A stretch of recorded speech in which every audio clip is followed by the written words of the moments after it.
Baik, di sini saya akan menjelaskan sejarah Republik Indonesia Serikat. Republik Indonesia Serikat terbentuk sebagai hasil dari perundingan antara Indonesia dengan Belanda di Konferensi Meja Bundar atau KMB. Sejak Indonesia merdeka pada 17 Agustus 1945, Belanda masih bernafsu ingin menguasai Indonesia dengan berbagai cara, mulai dari agresi militer sampai dengan jalan diplomasi. Gagasan pendirian Republik Indonesia Serikat diusulkan oleh Wakil Gubernur Jenderal Hindia Belanda, Dr. Hubertus Johannes van Mock. Tujuan pembentukan Republik Indonesia Serikat adalah untuk mempersiapkan Indonesia menjadi negara yang lebih stabil dan berada di bawah pengawasan Belanda. Pembentukan Republik Indonesia Serikat tidak mendapat dukungan dari rakyat Indonesia yang lebih memilih negara kesatuan. Hasil KMB atau Konferensi Meja Bundar pada 2 November 1949 menyepakati bahwa Belanda mengakui kedaulatan Indonesia secara de jure dan de facto sebagai negara merdeka dalam bentuk Republik Indonesia Serikat.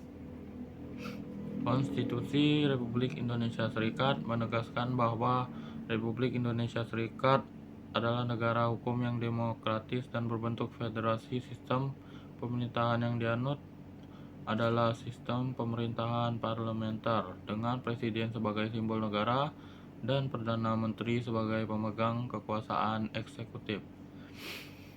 Pembentukan Republik Indonesia Serikat dilakukan dengan menandatangani keputusan Konferensi Meja Bundar oleh delegasi RI, KNIP, dan parlementer Republik Indonesia.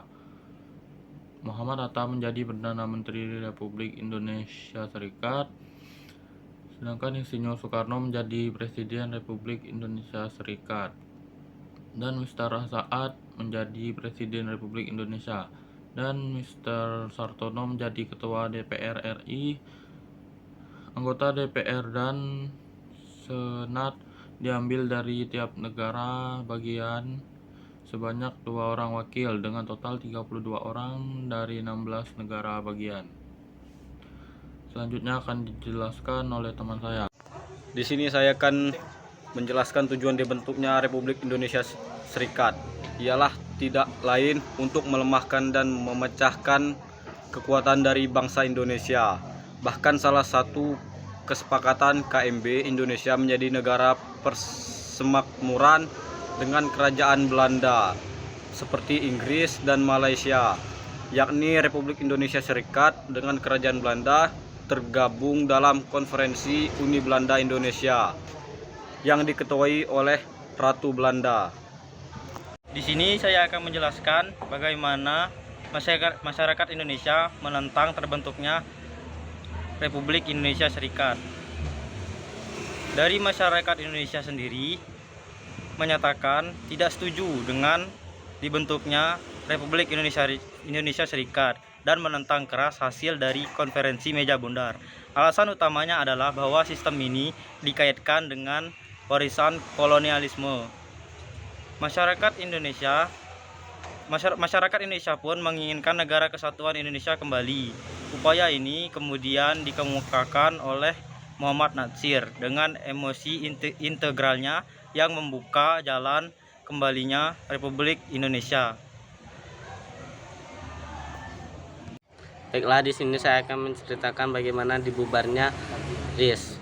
Pada bulan Maret sampai Mei 1945, satu persatu negara bagian dan daerah otonom RIS bergabung dengan Negara Republik Indonesia di Yogyakarta. Akhirnya dari berbagai pihak dan perwakilan daerah mencapai kesepakatan bersama untuk membentuk negara sebagai Republik Indonesia yang diproklamasikan pada tanggal 17 Agustus 1945.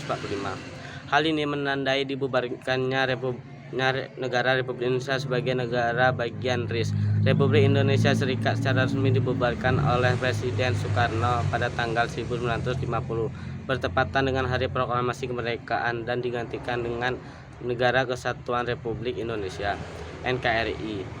Republik Indonesia Serikat RIS adalah sebuah negara republik parlemen federal yang pernah berdiri antara 1949 hingga 1950 terbentuknya RIS sebagai hasil dari perundingan antara Indonesia dengan Belanda di konferensi meja bundar KMB. Namun masyarakat Indonesia sendiri menentang RIS dan menginginkan negara kesatuan Indonesia kembali. Pada akhirnya RIS dibubarkan dan digantikan dengan Negara Kesatuan Republik Indonesia (NKRI).